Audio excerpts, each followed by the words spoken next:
E aí, pessoal, vamos atualizar o Grêmio. Tem notícia do Sub-20. Tem mais sobre esse uruguaio aí que não param de falar. Tem também Tonhão e suas propostas e Alisson. Parece que tá voltando. César Cidade Dias falando de Grêmio aqui no YouTube. Papo de gremista para gremista. Mas se antes não esqueça, na descrição desse vídeo você tem um link com o passo a passo de um trabalho home office que pode lhe dar mais de R$ 4.000 de renda extra por mês com investimento de R$ 67. Portanto, entre no link e entenda um pouco mais dessa atividade. Eu separei aqui uma série de conteúdos para passar para vocês. Tem o assunto que todos gostam, que são as contratações e essa história deste uruguaio que foi assunto pela manhã. Eu falei sobre isso no primeiro vídeo, mas que voltou a ser assunto à tarde. E, portanto, se buscou mais informações para que a gente possa também fazer aqui um entendimento de como proceder e como entender uma situação como essa. Então, rapidamente eu vou tocando alguns assuntos aqui para a gente chegar lá no Facundo Torres e, obviamente, no time sub-20. Alisson, ele mesmo, Alisson, está voltando aos treinamentos, tá? Já trabalhou com bola na semana passada e, mais uma vez, começa a semana trabalhando com bola. O que se diz? Se diz que ele está totalmente recuperado, lembrando que ele teve uma lesão de ligamento e está fazendo apenas uma transição para voltar a se incorporar ao grupo. Ele que vai demorar um pouquinho ainda para recuperar o ritmo e tal, mas é um jogador para efeito de grupo muito importante. Eu sei que ele estava sendo muito criticado no final, mas ele é importante. Ele joga pela esquerda, ele joga pela direita, ele tem esse lado soldado do trabalho do futebol, que se diz que é aquele cara dedicado, que se monta dentro de um jogo. Eu sou muito cético em relação ao Alisson, que é daquele jogador, ele não é primoroso, não é um primor. Ele é primoroso, não é primoroso, mas ele ajuda e agrega no grupo. E ele tá voltando, tenho certeza, acho que não vai ser titular mais, mas vai ser útil neste processo longo aí que o Grêmio vai ter de jogos quarta e domingo. Outro assunto interessante são os vamos dizer assim, os pedidos, as ofertas por Tonhão.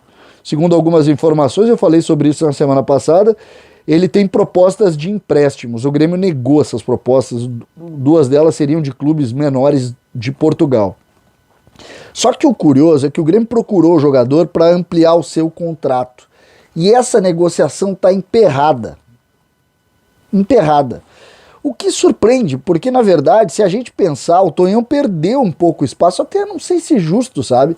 Porque o Tonhão é um jogador que pode ter as suas dificuldades e tal, mas ele está longe de ser um jogador desprezível.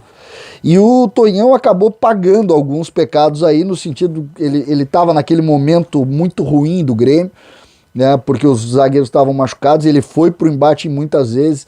Eu não acho que foi tão mal assim, mas o fato é que a negociação está emperrada e ele, em razão de ter perdido, está um passo atrás na fila, ele que era um dos primeiros, agora está atrás do Juan, parece estar atrás também do Paulo Miranda. Me parece um pouco confuso isso. Eu vou ficar mais atento à questão da renovação, porque não é fácil contratar zagueiro e acho que o Tonhão é um jogador que tem aí bastante coisa para contribuir com o Grêmio ainda. Naturalmente não vai ser titular nessa temporada, mas não é um zagueiro veloz, ou melhor, mas não é desprezível porque é um zagueiro veloz, é um cara dedicado, diz que é bom de grupo também. Então tomara que ele acerte a sua renovação ou prorrogação ou ampliação do contrato para que a gente possa contar com ele. É um jogador que acho que pode agregar, sem dúvida. Vamos ao categoria de base, sub-20. Sub-20 do Grêmio fez um jogo treino hoje contra o Caxias e o técnico César Lopes praticamente definiu a equipe que joga no próximo domingo contra o Botafogo. O Botafogo pelo Campeonato Brasileiro, a estreia do time sub-20.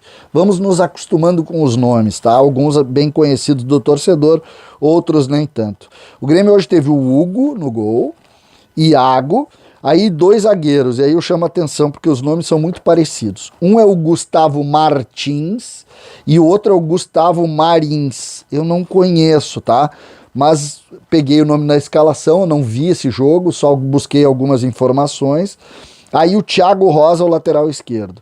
Os volantes foram o Velasco, o Lustosa e completou o meio-campo o Gabriel Silva.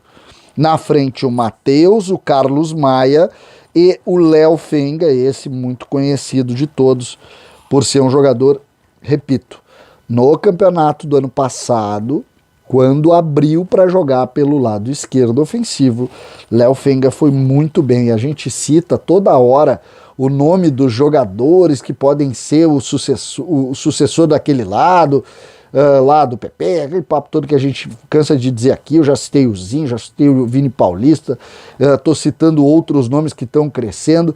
O Léo Fenga tem que ser citado também, tá? Ele ia ser emprestado pro São Luís de Juí, não foi, tá um tempo sem atuar em razão dessa questão do calendário da base, mas é um jogador que nós vamos observar muito a partir de domingo.